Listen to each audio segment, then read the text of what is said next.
मित्र भाइयों, अभी हम उपस्थित गोरखपुरा और गोरखपुर के बाईपास का पहला चौराहा आ। अगर आपको इधर दिखा ये रोड दिखात हो तो अगर इधर जाते हैं तो आप सीधा बिहार हो कि बंगाल चला जाते हैं। और अगर इधर देखते हैं जो यहाँ टोल रोड दिखाता है जिधर से गाड़ी आता है तो सीधा आप नेपाल चले जाए। लेकिन कहीं ना कहीं अगर आप इधर से आप बिहार की तरफ से आवत हैं तो यह फ्लाईओवर के नीचे से अगर दाएं बाएँ मार दी हैं तो आप सीधा उत्तर प्रदेश के राजधानी लखनऊ पहुँच गई। तो और कहीं पुल के नीचे से अगर दाहिने मार देते हैं तो आप गोरखनाथ मंदिर, जहां से आज उत्तर प्रदेश की कमान चल रही है, वहां योगी बाबा के आप मठ पहुंच जाएंगे।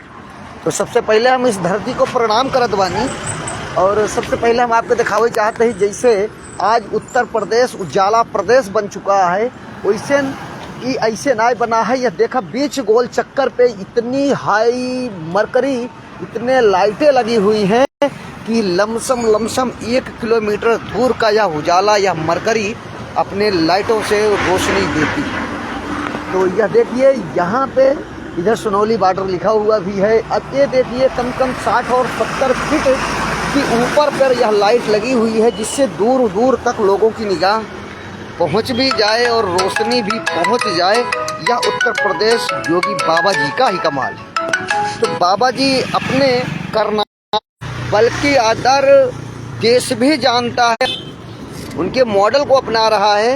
यह बाबा की एक छवि है, यह बाबा का लिया गया एक डिसीजन है, जो कि इस डिसीजन ऐसा डिसीजन आज तक भारत में इतना बड़ा राज्य है लेकिन ऐसा डिसीजन लेने वाला कोई धरती में अभी तक दिखाई नहीं दिया। और मैं यह सभी से निवेदन करना चाहता हूँ या बताना भी चाहता हूँ कि जिस दिन योगी बाबा जी भारत के प्रधानमंत्री बन जाएंगे तो जो नेतागिरी हैं, जो अपना परिवार पेट पालते हैं और अपना नात रिश्तेदारी को करोड़पति अरबपति बनाना चाहते हैं, लेकिन थोड़ी सी चीज़ों में उनको आलू प्याज टमाटर सब महंगा हो जाता है और खा नहीं पाते। तो मैं यह बताना चाहता हूं कि समस्त सनातन भाइयों एकजुट होकर योगी बाबा को दिल्ली में ज़रूर पहुंचाइए और प्रधानमंत्री के पद पर पहुंचाइए। तो आलू प्याज टमाटर जैसे उन्होंने बोला था मैं मई जून में शिमला मनाली बना दूंगा, वैसे मेरा भी मानना है कि अगर योगी बाबा जी अगर प्रधानमंत्री बन जाएंगे, जिन लोगों को आलू प्याज और टमाटर बड़ा महंगा हो गया है, वह टमाटर बिल्कुल 5 रुपए किलो बिकने लगेगा और भरपूर अपना पेट भर लेंगे। क्योंकि प्रदेश नहीं देश की कमाई को लूट लूट कर खजाना भरे हुए हैं, नात रिश्तेदारों का खजाना भरे हुए हैं, अकूत संपत्तियां एकजुट कर लिए हैं, लेकिन आलू प्याज टमाटर के लिए धरना देने के लिए ऐसे ऐसे रोडों पर आ जाते हैं, ऐसे ऐसे मार्ग पर आ जाते हैं, जो कि उन्होंने अपने विधायक क्षेत्र में, अपने सांसदीय क्षेत्र में, यहाँ तक भी अपने सरकार के रहते हुए भी ऐसे रोड नहीं बना पाए थे। आज अगर कहीं आप जाते हैं तो सबसे ज़्यादा एक्सप्रेस वे आपके उत्तर प्रदेश में। लोग बाबा जी पर उंगलियां उठाते हैं लेकिन यह नहीं देख पाते हैं कि वो आलू प्याज टमाटर खाने की उनकी औकात नहीं है। और बाबा के ऊपर एक फायर ब्रांड जिसका भारत देश में सबसे प्रथम स्थान पर बाबा जी हैं, उनके ऊपर उंगलियां उठाते हैं, उनको लानत आती है और उनके ऊपर थू आता है कि ऐसे ऐसे भी नेता पड़े हुए हैं अपने पेट पालने के लिए, ऐसे ऐसे सुंदर मार्ग को जो है कूड़ा करकटों से भरपूर कर देते हैं और पानी की बोतल पीकर, दारू की बोतल पीकर आते हैं, इस ऐसे ऐसे मार्ग पर आंदोलन करते हैं। इन लोगों से मैं बाबा जी से निवेदन करूंगा, थोड़ा जेल अभी कम बनी हुई है, जेलों की मरम्मत और कराएं। वैसे लखनऊ में बहुत बड़ी सिक्योरिटी की जेल बन चुकी है फिलहाल मोहनलालगंज में, लेकिन मैं बाबा जी से निवेदन करता हूं अभी जेल और बनवाना पड़ेगा क्योंकि बहुत ज़्यादा दोगले हमारे भारत देश में पैदा हैं। अभी वक्फ बोर्ड का न कानून का जब फैसला आता है तो मुसलमान भाई कम, हिंदुओं को ज़्यादा ही पेट में और पछवाड़े में दर्द होना चालू हो जाता है और यह भारत को एक अच्छा भारत बनाने का सपना देखते हैं। लेकिन मैं कह रहा हूँ कि ये लोग कोई और नहीं बल्कि जैसे पहले अंग्रेज़ों के ज़माने में हमारा देश जब गुलाम हुआ और मुग़लों के राज्य में आया तो हमारे हिंदू भाइयों ने अंग्रेज़ों का बहुत बढ़ चढ़ कर हिस्सा लिया और साथ दिया। तो इसी कारण हमारा देश पहले भी गुलाम रह चुका है और बहुत लोग जो है माताओं बहनाओं को इसका प्रताड़ना झेलना पड़ा है और हिंदू भाइयों के कारण ही झेलना पड़ा है।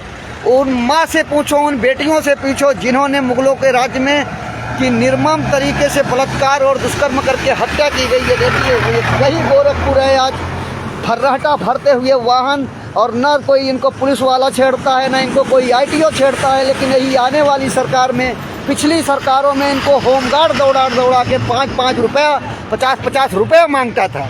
आज वही सरकारें कह रही हैं ऐसा नहीं वैसा है। इनको तो न जाने। एक बार योगी बाबा जी का मैं सभी से निवेदन करूंगा, एक बार उत्तर प्रदेश या भारत देश का इनको प्रधानमंत्री बनाइए। इस सारे इनके पछवाड़े में, अगवाड़े में जो दर्द हो रहा है, वो ऐसा मलहम पट्टी और ऐसे हॉस्पिटल, ऐसी अस्पताल खुलेगा कि इनकी आल औलादें सात पुश्त राजनीतिक करने से विधवा हो जाएंगी। तो हम योगी बाबा जी को प्रणाम करते हैं। और ये मरकरी बता रही है कि योगी बाबा जी की सोच क्या है। यह मरकरी की लाइट 1 किलोमीटर मैक्सिमम दूरी तक जाएगी मेरे मित्र। तो देखिए मित्रों भाइयों, आज तक जो बाबा जी ने कर दिखाया और जो फार्मूला है बाबा जी का, वह फार्मूला बहुत ही आधुनिक है और डिजिटल इंडिया से भी कहीं न कहीं। तो हम बाबा जी के चरणों में सभी सनातनियों को और देश प्रेमियों को, सनातनियों को नहीं देश प्रेमियों को गर्व होना चाहिए कि एक शेर जो ऐसा निकल आकर आया और जो है जिस माँ ने जन्म दिया है उनको हमारा कोटि-कोटि प्रणाम। बाबा जी को कोटि-कोटि प्रणाम चरणों में। बाबा जी, मैं चाहता हूँ कि हमारी भी उम्र आपको लग जाए, क्योंकि हमें बाबा जी से प्रेम नहीं है, बाबा जी के कर्मों से प्रेम है, बाबा जी के निर्णय से प्रेम है और बाबा जी का जो मार्गदर्शक है, गाइडलाइन है, उससे प्रेम है। मुझे योगी बाबा से प्रेम नहीं है, क्योंकि हम भी देख रहे हैं देश आज़ाद हुआ, सब अपना अपना परिवार पाल रहे हैं, अपने नात रिश्तेदारियों की रोटी सेंक रहे हैं और उल्टी सीधी राजनीति कर रहे हैं। लेकिन कहीं ना कहीं बाबा जी ऐसा कुछ नहीं। और बाबा जी एक आलिशान है, देखो फर्राटा भरते हुए आज जिनको उत्तर प्रदेश में कोई बॉर्डर पर 1 रुपया नहीं ले सकता है, कोई इनसे पैसा नहीं मांग सकता है। आज देखिए ड्राइवर किस तरह उत्तर प्रदेश में राजाओं की तरह घूम रहे हैं। ये है उत्तर प्रदेश। यही वही उत्तर प्रदेश है जहाँ पे राम भक्तों पर गोलियां चलवाई जाती थी। यही वह उत्तर प्रदेश है जहाँ कार सेवकों पर गोलियां चलवाई जाती थी। यही वह उत्तर प्रदेश है जहाँ पे दंगे भड़काए जाते थे। यही वह उत्तर प्रदेश है जहाँ अतीक अहमद, मुख्तार अंसारी जैसे तमाम जो है आतंकवादियों के गले में माला पहनाकर उनको जो है मंच पर सम्मानित किया जाता है। लेकिन आज सिर्फ एक बाबा